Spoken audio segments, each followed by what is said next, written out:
Alright, dito tayo sa Nanyang recipe. Let's go. Here's our coffee. Try natin tong specialty coffee nila. Since 1966 daw eh. Ay, naalala ko lang dito guys. Baka mamaya panis na to. Buti mainit pa, no? Hindi lumamig since 1966 pa to ah. Ang mga masarap oh.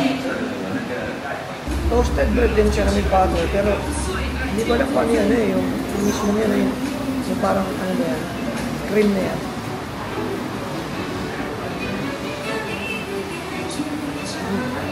Sarap. Sarap na ito. It feels warm. Kumakain ka nito. Alam mo, to be honest, nagdadama ko na ano, na feeling ko babae may-ari ito ba? Wala lang, pang feeling ko, hinandaan ka ng nanay mo ng breakfast. Dito sa pagkain natin.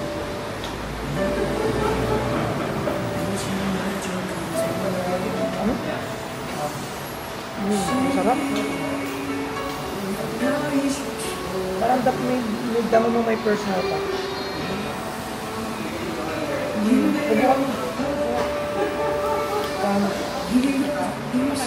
May something mo sa kanya, may something.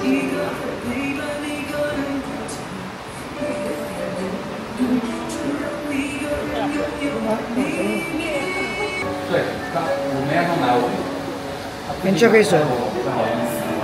So, toasted bread din siya. Tapos, meron siyang butter sa loob.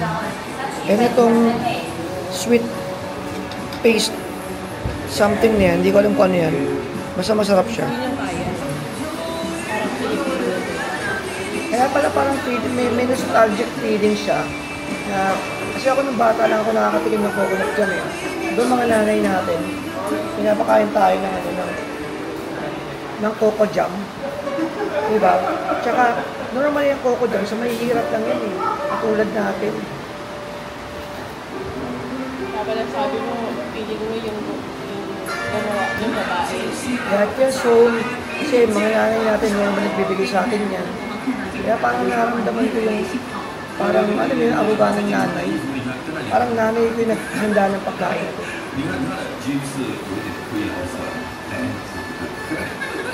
Kasi diba sa palengke, binibili ko dyan.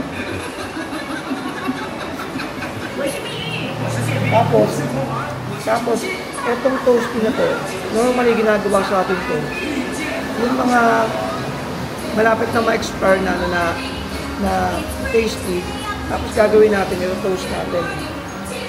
现在是早上10点10分。